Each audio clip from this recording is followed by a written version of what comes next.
health code basically has been written to prohibit the sale of all kinds of things.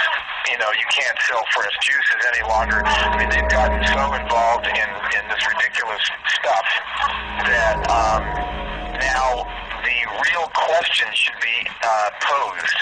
And I was on KFI radio the other day, and basically the question to be posed is, who is behind it ultimately, and what is the purpose? And these are the kind of questions that need to be posed, because it's not what one club was being rated compared to another one.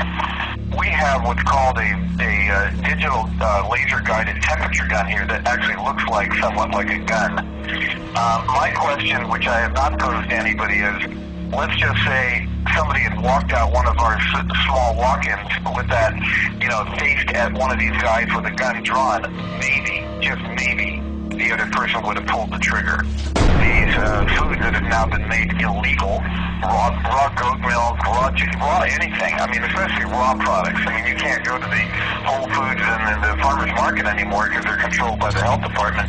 And those places can't sell unpasteurized juices, unrefrigerated eggs. They can't sell the rum ceviches. They can't sell. I mean, the list is so ridiculous at this point that we had to form our own private membership club with a membership agreement that basically says once you pass the table just inside this small little lot that we have, you have to become a private member, taking your health into your own hands.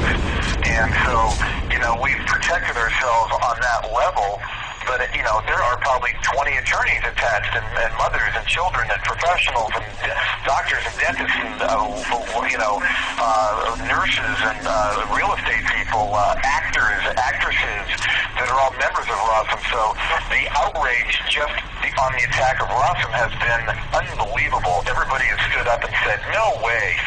Since that point, they have backed off. But they've backed off, I think, because they see how much exposure they have created. We only consider this, my friend George, an opportunity to take this information to the masses at this point. So they've actually given us the opportunity to take this to the masses.